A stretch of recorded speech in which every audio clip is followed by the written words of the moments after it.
آپ نے دیکھا رمضان المبارک میں بلڈوزر کی مہم دہلی کی جہانگیر پوری سے شروع ہوئی. جمعیت علماء نے رات کو سپریم کورٹ سے اسٹے لیا.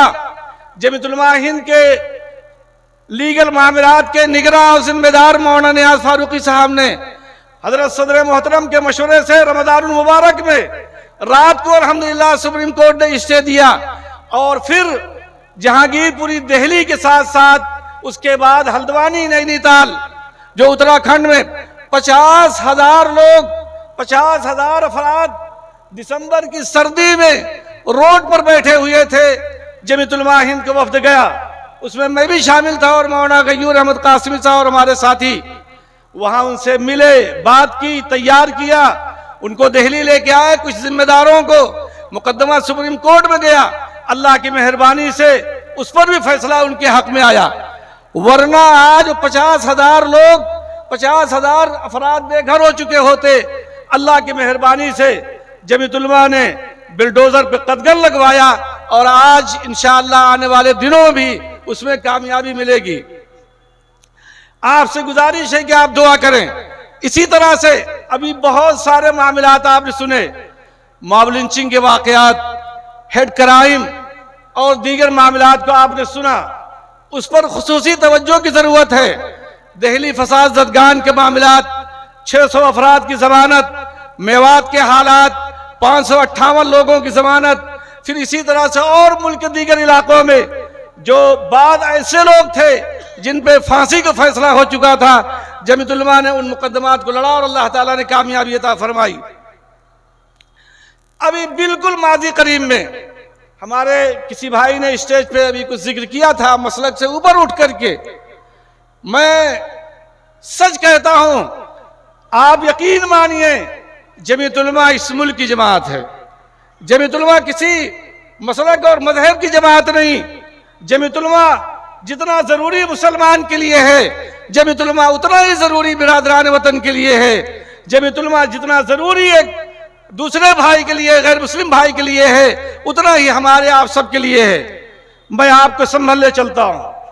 سنبھل میں ایک نیا واقعہ پیش آیا. اجمیر شریف میں بھی اسی طرح کی شروعات. بدایوں میں اللہ تعالیٰ کی مہربانی سے جماعت کھڑی ہوئی اور ان مظلوموں کی خبر گیری کے لیے اسی وقت, اسی چند گھنٹے کے بعد جمعیت علماء کا وفد سنبھل پہنچتا ہے. اگلے 2 روز کے بعد جمعرات کو صدر محترم حضرت مولانا سید محمود مدنی صاحب امروہہ میں ایک جگہ پہ سنبھل امروہہ مراد آباد کو جمع کرتے ہیں. 5 جوان جنہوں نے اپنے خون کا نذرانہ پیش کیا, اور آپ یقین مانیے ان کا خون انشاءاللہ رائے گا نہیں جائے گا, ان شہداء کا خون رنگ لائے گا. جمعیت علماء ہند نے فیصلہ فرمایا کہ سرحدست ان کے گھروں کی خبر گیری کے لیے 5 لاکھ روپیہ بطور ہدیہ ان کو پیش کیا جائے. ان کے گھروں کی ضرورتوں کے لیے وہ پیش کیا گیا. اور پھر 2 روز کے بعد, اعلان ہونے کے 2 روز کے بعد الحمدللہ مولانا مفتی محمد عفان صاحب کے دست مبارک ان تمام لوگوں کے ہاں جا کر کے انہیں دے دیا گیا اور پیش کیا گیا. اور جتنے بھی معاملات ہیں اس سلسلے میں ان سے براہ راست بات چیت چل رہی. ارتدادی لہر جو بنیادی چیز ہے ہماری آپ کی حفاظت کے لیے, مکاتب کی فکر جمعیت علماء نے ہمیشہ کی, آج بھی ہے, کل بھی تھی, پرسوں بھی تھی اور آئندہ بھی رہے گی. آج اللہ تعالیٰ کی مہربانی سے منظم مکاتب, خود کفیل مکاتب, جیسا کہ یہاں بھی کارگزاریوں میں بھی پیش کیا گیا تھا, جمعیت علماء اس میدان میں سرگرم عمل ہے. 50,000 کے قریب اس وقت مکاتب منظم اور غیر منظم چل رہے. میری آپ سے گزارش ہے کہ میرا کوئی بچہ اور بچی ایسا نہیں ہونا چاہیے جو مکتب سے اس کو مکتب کے ذریعے سے وہ فائدہ نہ اٹھا سکے اور وہ کسی وجہ سے محروم ہو. ماں کی کوکھ سے ماں کی گود تک اور ماں کی گود سے لے کے بچے کے استاد کے سامنے تک آپ یہ نظام بنائیے اور انتظام کیجئے کہ آپ کا بچہ دینی تعلیم کے اعتبار سے پوری طرح سے مزین ہو. آگے آپ جہاں تک چاہیں اسے لے جانا چاہیے. پھر ابھی آپ نے دیکھا پرچم کشائی کے وقت یہ ہمارے جوان بچے یہ کھڑے ہیں, ذہنی, جسمانی, فکری اعتبار سے صحت کے اعتبار سے، جفاکش ہونے کے اعتبار سے، نفع بخش ہونے کے اعتبار سے، کارآمد ہونے کے لیے جمعیت علماء نے اس نظام کو بھارت اسکاؤٹ اینڈ گائیڈ کے ذریعے سے شروع کیا ہے۔ آج اللہ کی مہربانی سے ہمارے قاری احمد عبداللہ صاحب کی نگرانی میں، حضرت صدر محترم کی سرپرستی میں 30,000 کے قریب اللہ کا شکر ہے کہ ایسے بچے تیار ہو گئے۔ بہترین دنیاوی، دینی اور دنیاوی دونوں اعتبار سے فائدہ ہے۔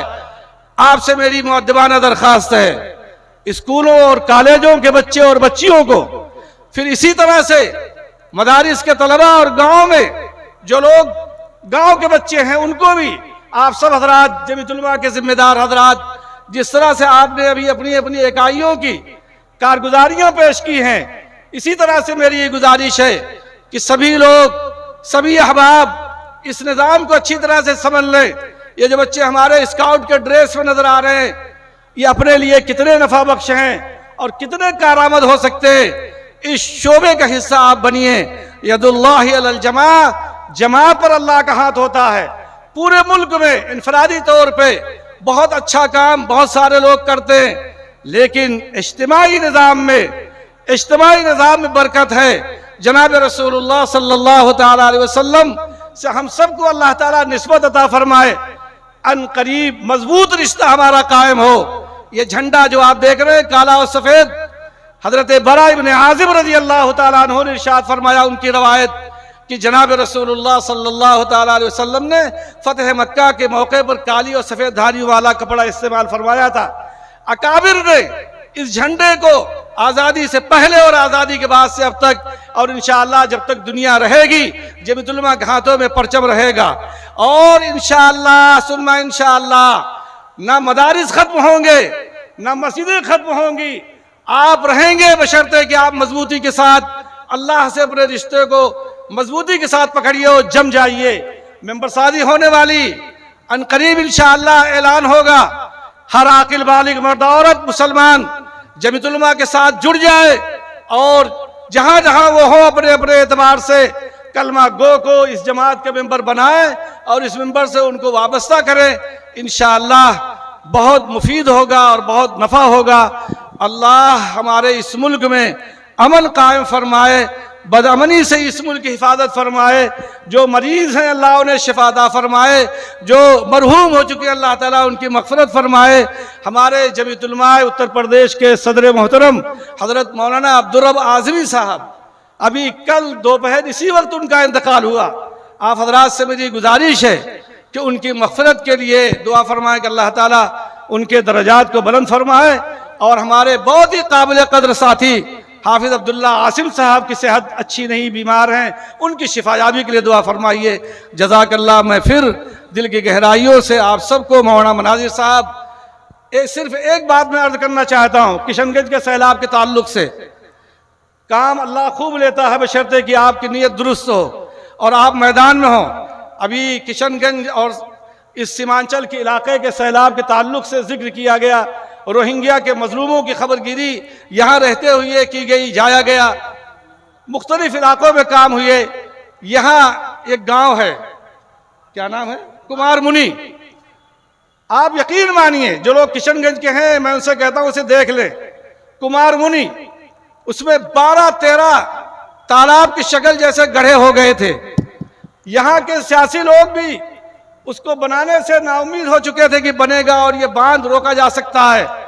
اللہ تعالیٰ کی مہربانی سے جمعیت علماء کا وفد یہاں کے ڈی ایم صاحب سے ملا اور ان سے کہا کہ آپ مٹی ڈلوا دیجئے، جمعیت علماء مکان انشاءاللہ بنوا دے گی۔ اللہ کے فضل و کرم سے جہاں بہت سارا کام ہوا، کمار منی میں ڈی ایم صاحب نے ہماری اس درخواست کو قبول کیا، اور سنیچر کے دن تھا، ہم لوگ یہاں سے نکلے، 2 آدمیوں کو چھوڑا، مفتی مناظر صاحب اور مفتی عبدالحنان صاحب کو، میں اور مولانا خالد مفتی جاوید اقبال ہم کسی اور علاقے میں چلے گئے۔ ڈی ایم صاحب کے آفس سے فون آتا ہے کہ ڈی ایم صاحب کمار منی جا رہے ہیں۔ اللہ کا شکر ہوا کہ بھراؤ بھی ہوا اور اس پورے خطے کا باندھ بہت ٹھوس اور مضبوط باندھا گیا تاکہ سیلاب آئندہ نہ آ سکے۔ حکومت بہار سے میری یہ درخواست ہے کہ نیپال کی طرف سے جو سیلاب اور پانی آتا ہے، اس خطے کو بچانے کے لیے یہ ضروری ہے کہ اس طرح کا انتظام کیا جائے جس سے یہ پورا علاقہ محفوظ رہے، آئے دن سیلاب کی لپیٹ میں نہ آئے۔ اللہ ہم سب کی حفاظت فرمائے، اور آج کے اس اجلاس کے ظاہری اور باطنی دونوں اعتبار سے قبول فرمائے۔ جزاک اللہ۔ السلام علیکم ورحمۃ اللہ وبرکاتہ، وآخر دعوانا الحمدللہ رب العالمین۔ آپ آسام سے قریب ہیں، روزانہ آسام کے مسائل کو سنتے ہیں، اور جب سے ہم لوگ پیدا ہوئے تب سے ہم حضرت فدائے ملت حضرت مولانا اسد مدنی صاحب رحمۃ اللہ علیہ کی زبان سے آسام کو، مسئلہ آسام و قضیہ آسام کو سنتے رہے۔ اللہ تعالیٰ کی مہربانی سے، جمیعت علماء کی کوششوں سے ایسے 50 لاکھ کے قریب ایسی مائیں اور بہنیں بنا تفریق مذہب و ملت جن کی شہریت خطرے میں تھی، جمیعت علماء نے لڑتے لڑتے جمیعت علماء آسام اور جمیعت علماء ہند، جمیعت علماء آسام کے صدر محترم حضرت مولانا بدر الدین اجمل قاسمی صاحب کو بھی آج یہاں آنا تھا لیکن کسی وجہ سے نہیں آ سکے، اور ہمارے حضرت صدر محترم حضرت مولانا سید محمود مدنی صاحب سے پہلے حضرت مولانا قاری سید محمد عثمان صاحب منصور پوری رحمۃ اللہ علیہ، اللہ ہمارے ان اکابر کی قبروں کو منور فرمائے۔ ان حضرات کی کوششوں سے اور حضرت کی جد و جہد و جماعت کی سرگرمیوں سے 50 لاکھ ایسی عورتوں کی شہریت کو بحال کیا ہے، جس میں ایک بڑی تعداد ہماری ہندو بہنیں بھی ہیں جن کی شہریت خطرے میں تھی۔ اللہ تعالیٰ کے فضل و کرم سے اس میں کامیابی ہوئی۔ پھر آپ اور آگے آئیں، 1955 اور 1971 کا معاملہ تھا کہ آسام کی شہریت، جو آسام کے لوگ ہیں، 1955 کو تسلیم کیا جائے گا یا 1971 کو تسلیم کیا جائے گا۔ جمیعت علماء نے کوشش کی، بے پناہ لڑائیاں لڑی، عدالتوں میں جمے رہے، آسام سے لے کر کے دلی تک۔ اللہ تعالیٰ نے ابھی تک کامیابی عطا فرمائی نومبر کے اندر کہ 1971 کو تسلیم کیا جائے گا۔